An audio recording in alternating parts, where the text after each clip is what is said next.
Chez Guy Hockey, nous croyons qu'une estimation ne doit pas seulement être gratuite, elle doit surtout être juste. En mars, c'est le mois de l'estimation. Faites estimer votre bien et gagnez peut-être une voiture et des coffrets week-end. Bonjour à tous et bienvenue dans votre JT Immobilier quotidien. Tout de suite, le sommaire de ce jeudi 8 mars. Dans votre édition, découvrez les maisons de paille, l'avenir du logement. Zoom sur l'état du marché immobilier américain. Notre chroniqueur Loïc Signor décryptera pour nous le chiffre du jour qui concerne les biens vendus par l'État. Et pour terminer, ne manquez pas les infos de la planète Immo. En bref, bienvenue dans votre JT.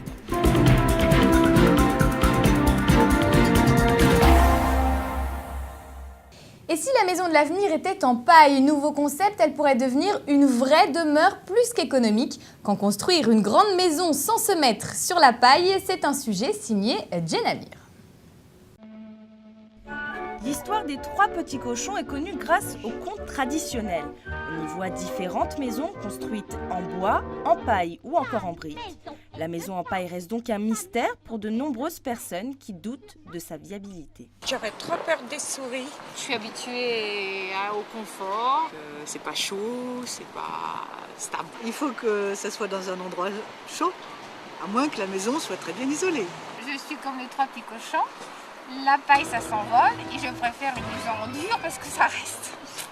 Beaucoup d'a priori, des jugements infondés. Nous avons rencontré un spécialiste de la fibre bioclimatique qui nous explique le concept de la construction en bottes de paille. La première chose dans la maison en construction bottes de paille, c'est dans le côté écologique. C'est un matériau qui est entièrement renouvelable. Faire la moisson avec la bouteleuse après, donc c'est vraiment du matériau de récupération, donc à la fois écologique, très économique, puisque c'est vrai qu'à l'achat, une botte de paille, ça coûte très peu cher, surtout pour les autoconstructeurs. Pour l'instant, la maison en paille est très peu répandue. Il y a un manque de savoir-faire chez les professionnels, mais elle se fait connaître chez les autoconstructeurs qui mettent la main à la pâte.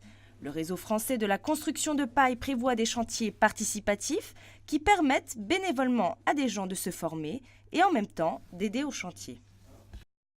Justement, les règles professionnelles de la construction paille qui sont sorties donc en début d'année 2012 et qui donc sont la réglementation en fait, de la construction paille. C'est vraiment la Bible en quelque sorte. Maintenant, ça va être la Bible des constructeurs en paille.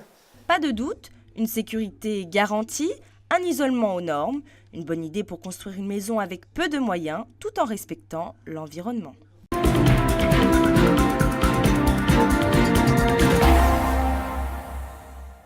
Allez, on quitte la France direction l'international, plus précisément les États-Unis. Comment se porte le marché immobilier américain? Élément de réponse avec Loïc Signor.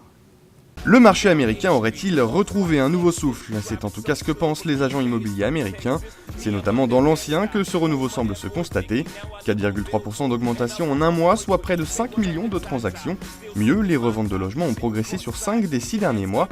Des taux d'intérêt qui se maintiennent à des prix avantageux, ce sont les principales raisons de cette relance aussi inespérée qu'inattendue. Rien qu'à New York, le prix des appartements a baissé de 35% en à peine 5 ans. Un 2 pièces de 80 mètres carrés en plein cœur de Manhattan coûte aujourd'hui 700 000 $, soit 540 000 €, des prix plus faibles qu'à Paris.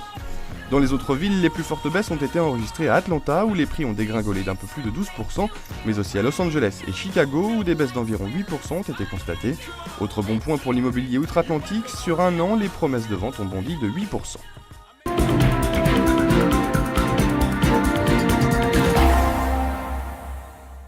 Allez, on passe tout de suite à notre chronique, le chiffre du jour. Il est là sur notre plateau, c'est un petit peu le monsieur statistique de TV Immo qui vient chaque semaine avec son chiffre. Alors, plus de suspense, on l'attend. Alors, on vous le demande Quel tout de suspense, suite. Alexandra. Vous avez vu, j'ai marqué un petit temps quand même ouais. pour essayer de le vendre un peu, de teaser un peu votre chronique. Et puis c'est énorme aujourd'hui. Alors, quel est le chiffre? 2 milliards d'euros. Ça, Mais c'est c'est pas pour vous, Alexandra, je suis désolé. Quel dommage. C'est toujours les mêmes qui gagnent de l'argent. Et c'est l'État, bien évidemment, qui va se séparer de 1870 biens immobiliers sur les 3 prochaines années. Ça fait beaucoup quand même. Rappelez-vous, la semaine dernière, on avait évoqué les hôtels particuliers que l'État allait délaisser au profit d'investisseurs étrangers notamment. On y reviendra là-dessus encore une fois. Aujourd'hui, c'est bien plus, tenez-vous bien, casernes, terrains, anciennes prisons, bureaux ou même des maisons forestières. Alors effectivement, ça fait beaucoup, mais alors dans quel contexte et pourquoi? Dans quel contexte on s'imagine un petit peu? La crise économique, ça, voilà. On a la chance en France d'avoir un grand patrimoine. Et justement, depuis 2007, donc depuis l'élection de Nicolas Sarkozy, tout s'est accéléré.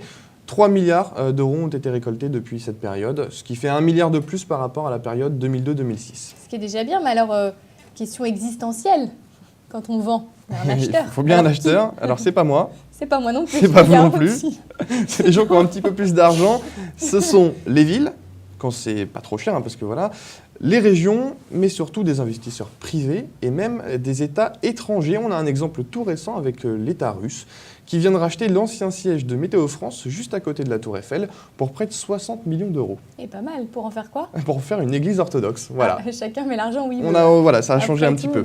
On n'oublie pas évidemment le Qatar et la Chine qui sont les plus gros acheteurs de pierres en France. Mais alors, où- À part le foot, on a aussi de l'immobilier. On est d'accord, bien sûr. Mais alors, où va tout cet argent? Dans l'immobilier, alors, c'est ça? Si on vous suit bien. Vous êtes intelligente, Alexandra. Je vous suis bien. Et oui, ça repart à son origine, ça repart directement dans l'immobilier, soit pour rénover, soit pour construire des bâtiments publics. En gros, c'est 85% des gains qui retournent dans l'immobilier. Mais tout ça va peut-être changer parce qu'en mai, un petit événement, Un événement politique. voilà, un événement Waouh, politique, on est l'élection présidentielle, Mmh.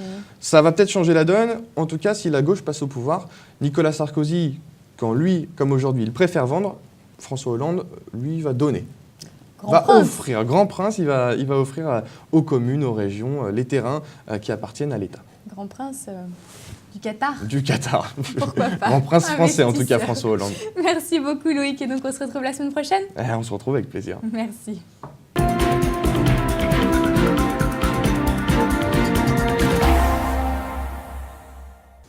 Allez, avant de se quitter, toutes les infos de la planète Immo à ne pas manquer, c'est dans notre Tout en Images. C'est parti. Une agence immobilière parisienne vient de mettre en vente le bien le plus cher du marché immobilier de la capitale, un triplex de 780 mètres carrés dans le 16e arrondissement pour un prix de 46 millions d'euros. L'appartement dispose de 6 chambres, 6 salles de bain et même d'une salle de sport. Jusqu'à présent, seuls des clients des pays du Golfe, de Hong Kong et de Russie se sont manifestés. 46 millions d'euros, c'est 60 000 euros le mètre carré. Le groupe russe Hermitage vient d'obtenir le permis de construire pour son projet de tour jumelle à la Défense. Les 2 tours de 320 mètres dessinés par l'architecte Sir Norman Foster deviendront le toit de l'Europe. Le complexe sera composé de bureaux, d'appartements, d'un hôtel 5 étoiles, d'une résidence étudiant mais aussi de 2 spas avec piscine et d'une galerie d'art. Le projet était fortement contesté par Champagne et Dauphiné, les copropriétaires des immeubles voisins. Quoi qu'il en soit, les travaux de désamiantage devraient commencer le 15 mars prochain. Le secteur de la construction a connu en février 2012 sa plus forte contraction depuis novembre 2009. Selon la dernière enquête de la société d'information financière Markit, l'indice désaisonnalisé PMI est passé en un mois de 45,1 à 37,4. Selon les répondants, le secteur ne pourra retrouver une bonne santé qu'avec une reprise de la croissance de l'économie mondiale.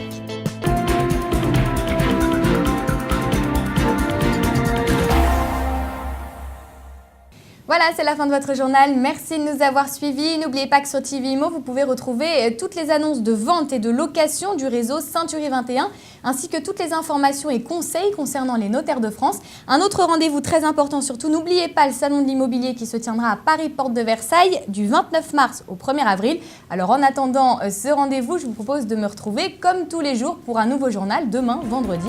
Alors surtout, restez connectés, ne manquez rien et à demain.